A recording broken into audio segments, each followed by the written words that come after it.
congrats on the movie. That's got to be exciting. Thank you. Appreciate that. Yeah.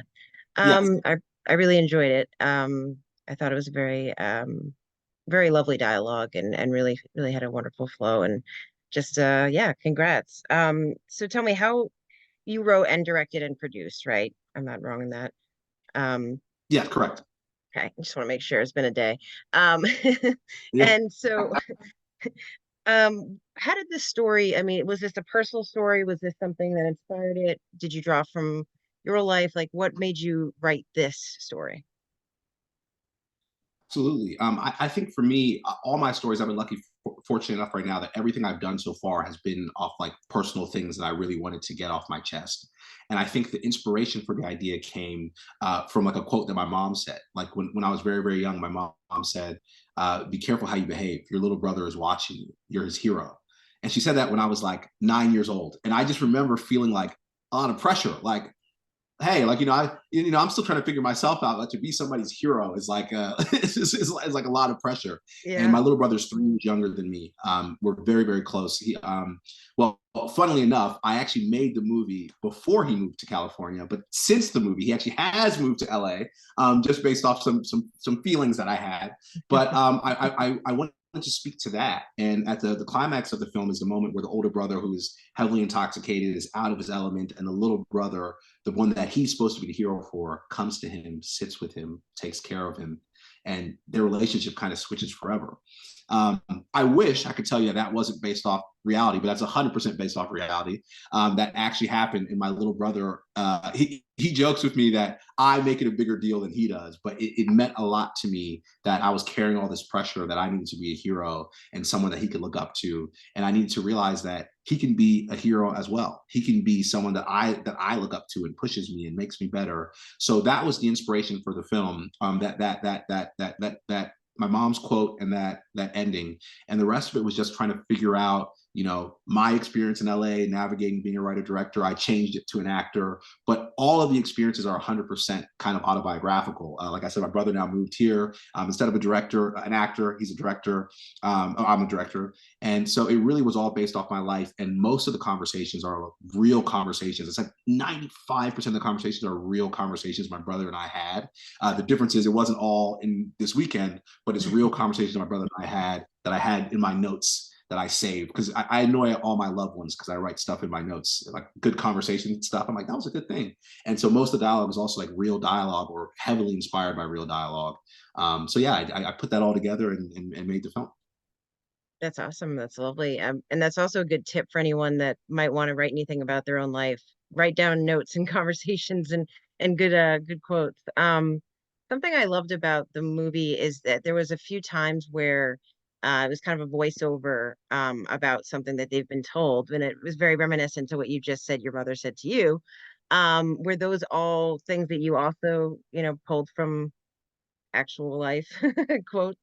Yeah, it's fun. I love that you mentioned that, because those sequences in the script, I call them undisclosed locations, and they are one of the things I'm most proud of in the film, because my production designer had showed me an image of stained glass and shining into a kitchen, and it had this beautiful reflection. And I said, that's amazing. What if we do that? So then it was a beautiful collaboration between my production designer in Boney, my DP Jonas, and my composer, to create this kind of ethereal feeling with stained glass reflection on these characters as the voiceover comes in.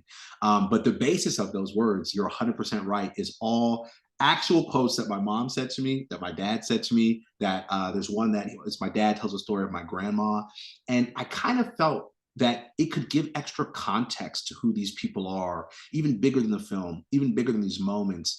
It gives the context overall of what their upbringing is, what their relationship is, how does that affect how they behave now, years later. And so, yeah, it's all stuff in my life. And I think I'm kind of fortunate that both my parents, I feel like I got my storytelling gene from both of them, because Mhm. both my parents are, like, I would say, great orators. Like, they speak and they're very loud and vivacious. And so they have a lot of great quotes. And so if you write them down, you can use them later in your movie. The only thing I'll say for advice to other people is just be prepared for the backlash, because people get annoyed with me all the time. Like, Omar, we're just having a conversation. Why are you writing this down? And I'm like, that's just so good. That's just so good. I have to write this down. Yeah. You have a pen behind your ear, the notebook is just like Yeah. I need to do that instead of my notes document. That's lame in my phone. I need to get a pen and a little Right. book and Yes. say that's great dialogue. I'm Yes. writing this down. Yes. No, I love that. And I think that speaks to why the dialogue feels so real and feels so powerful, because, it's true. Um, Yeah. and so, and that's, also funny advice. Um, I'm wondering, what was it from a director's point of view? How difficult was it to find the actors to embody, especially since it's such a personal story? Yeah, I mean, I that has always been my fear, especially because it's important to me to have African actors play these roles. Like it's really important to me. I think there's a uniqueness to the first generation African experience, and I think a lot of the stuff like yes, you want to have an actor play a role, but for me, I also like to cast actors who are close to that experience. They can embody it. They know specifically the nuances of like how we can talk to our parents or different things like that. So I was very fortunate. I have a casting director named Suzanne Yavuz, who is wonderful. I actually met her in film school at AFI, and she cast my short. And that short was about my dad and I was very worried about how are we going to get like this West African guy as the dad. And she found that person, but then she also found someone to play the son, who was me in the film, and his name was Omete Anasi, and he is also the little brother in this film. And so he actually, I remember when I worked with him on that film, I told him I was like, I'm not trying to get too excited, but like I feel like I'm a big Ryan Coogler fan, and so I told him I was like, you can be my Michael B. Jordan, or like you can be my Robert De Niro. Like I believe this collaboration, and what I loved about him is he's very smart. So it's more so than just his performance, but he can sit with me and talk about the script and talk about what's happening on set or talk about the blocking at a very highly intelligent level. So I actually knew that he was cast before I even like went out to casting and all that stuff because I kind of wrote the script with him in mind. Oh, So he cool. plays the little brother. Yeah, and he actually applied to. It's funny on the set of my short, he was applying to Juilliard, and he got into Juilliard. So now he attends Juilliard. He's going into year 3, and he shot this. He came back over the summer and gave 2 weeks of his summer, almost 3 weeks of his summer, to shoot this film, which I really appreciate. But the funny story is, so then I did casting again with Suzanne, and she shows, as always, we went through the casting process. But there was this guy. His name was Dylan, and there was something about the way he performed that was so effortless to me. And I always joke with him, and I call him the Ugandan Marlon Brando. That's like that's what I think he is. And I really fell in love with him just off his casting tape. And funnily enough, he had, unbeknownst to me, applied to Juilliard, got accepted to Juilliard, and actually was assigned as Omete's little brother mentor at Juilliard. So when I cast them in real life, they actually are each other's mentors at Juilliard. They Wow. didn't know this, but I cast them, and they're actually flipped, playing older and younger in the film. But that's where it all came together. And I think for me, since it's so much dialogue and we are just set with them, we really need them to carry it, and we really need actors who we believe and want to root for. And those two, I think, are just wonderful actors and going to be superstars. But I'm very fortunate to have good casting who brings it all together. And I just think they blew it out of the park even for my expectations. I was really fortunate. I love that. Let's hear it for the casting directors because they do a lot. Um, Yes, a lot of work.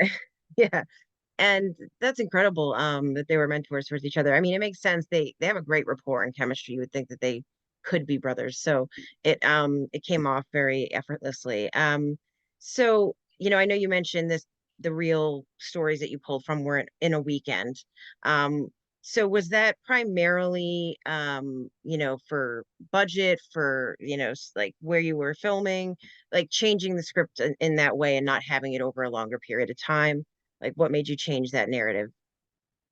Yeah, I think, well, I was definitely, I think, to start things out, I actually kind of made the movie, to be honest, out of like a little frustration. And it was kind of frustration with the industry at like, you can have shorts that are successful and you've kind of gotten all the accolades, you may have representation, and you feel like things are going a certain way.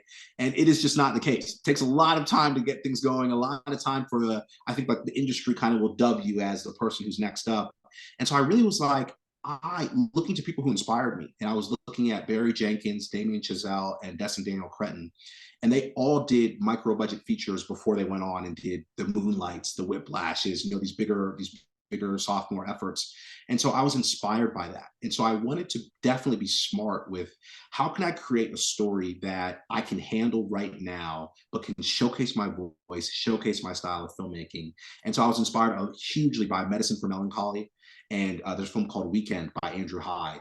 Mhm. And the structure was kind of borrowed from those two films, which is like over the course of the weekend, or I think Medicine for Melancholy was only over the course of 2 days. And so I ended up trying to model after that. And luckily, my style, which is like very dialogue heavy, kind of pulls from influences of a play, allow me to fill up those days with a lot of conversation, a lot of different things. So that kind of was the inspiration. I was inspired by those wonderful filmmakers who made films that can, even though they are in a certain amount of days, it feels bigger, or it has an influence, or it has an impact that hopefully lasts longer. So that was the why we decided to do that. And then it was supposed to be 3 days, and then I ended up changing it to add the last morning after, because it felt like it should be like a final day, Right. and I wanted it to be in sunlight, because I'm a little bit of an optimist, so I wanted to be walking out into the sunlight and moving forward. So yeah, but that was the inspiration behind it. I love that. And I hope that it's your opportunity to be dubbed um your by Hollywood. Fingers crossed. Thank Um you. I appreciate that. Hopefully. yeah. No, I think there's a lot of benefit to making more of a, an intimate setting to, more something that's like limited and more opportunity for the actors to shine and for the dialogue to come through and the relationships to be formed. So I think you did a good job and I think it works perfectly. Um what was what was it like kind of finding locations that you did end up using in LA? Was that kind of a task or did you have those in mind? What was that like? It was definitely a task. I would almost say, I think I almost feel like my least favorite part about filmmaking is location scouting. It's just stressful. You drive all over the place and you're trying to negotiate all these deals. And I would say it's my least favorite part, but I was very fortunate that my producing partner, Leo Blumberg Wall, and the production designer Imboni were very, very hands-on in looking for locations, putting together the list. And one thing that was great is I originally was going to shoot it in like a kind of like a dingy apartment, and like everything is like small and cramped and whatever. And my production designer, who I adore, her name's Mboni Maumba, I adore. She's going to be, as long as she will work with me, she will be my production designer. She literally was like, I remember a quote that she said, Omar, you're making a narrative, you're not making a documentary.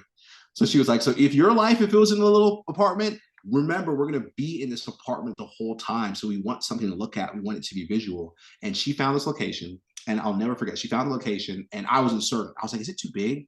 And she literally was like, Omar, I'm telling you, this is the setting. This is where it needs to be. I can do things to like make it look minimal. I can do these things. And I was like, I don't know. And she goes, just give me 12 hours. Give me 12 hours. Let me come to a meeting tomorrow and I'm going to show you how big spaces can be used and to make it look more minimal. And I wake up the next day, I have a Dex, and she's like, look at the Big Lebowski, look at this other film from Senegal, look how they use the space. And she was so passionate about it that I was like, okay, we'll do it. So we figured it out, and we did it in that location. And now, I mean, I think the location, that setting, is one of the most beautiful things about the film. But yeah, so we did a lot of looking for that, and then when she found that location, she was set, like, this is what we're doing. And then for the other stuff, like the beach, it was also in Boney's pitch. She loves Leo Carrillo because it's a little less packed as Manhattan and all the other beaches. Basketball court, I'm just realizing now all the locations are in Boney's idea. That was her basketball court. She wanted to see the skyline in the background, so she picked that as well. So yeah, I guess my answer would be pick good people who are very passionate about what they want to do, and you'll find your locations easier. And then we just drove around the city, and we're lucky to find people that believed in the project, that gave us very generous rates. That otherwise, I don't know if we would have been able to do it, but sometimes my team can be convincing. So they luckily they work with us, and we were able to make it happen. Well, I think it's very inspiring, and I think a lot of, readers and listeners would find it very inspiring and, would love to know any kind of advice that you might have, other than, find great collaborators, because it sounds like that's something that you've been just saying, without saying, but is there anything else that you would, throw out there for people that are questioning whether or not to make the film that they're dreaming of? Yeah, I think, like you said, that's wonderful. The first thing is finding collaborators. I have most of my team I did my short with, and now I'm doing my feature with, and now I'm doing my next project with. And when you find people who, there's like a saying I heard one time where they said, no one will care about your film as much as you, which I believe. But I do think you can find people who care very closely. And the crew that I've had, luckily with my editor, my DP, my composer, those people, like my actors, are like, well, whatever we need to do, we'll figure out how to do it because we believe in the story and we believe in the vision. And I can say for a fact I could not have done it without them. But then the second big piece of advice is, I think just not waiting.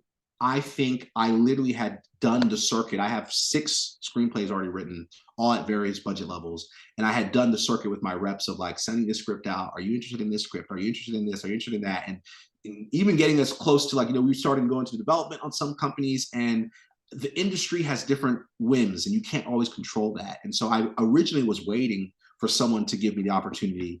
And then with this, I just decided, like, I'm a storyteller. I'm a filmmaker. I can't be a filmmaker if I don't make films. So I just decided to find a way. I'm going to raise the money. I'm going to write a script that can be shot at a better budget level, something that's more attainable, and I'm going to go out and do it. And it's been the greatest privilege of my life to make that film. It's the project I'm most proud of, and then to now be premiering at Slamdance is like the culmination of a dream come true. So I think don't wait. Go find a way to make your story and set yourself up for success with the team and the structure of the film. Yeah, that's a wonderful answer. And congrats again, Slamdance, it's very exciting. I will be there, so hopefully I get to say hi to you. Oh, that'll be great. And yeah, I think that's time, but just congrats and thank you again for speaking to me. I appreciate it. I really appreciate it. Thank you so much. Thank you.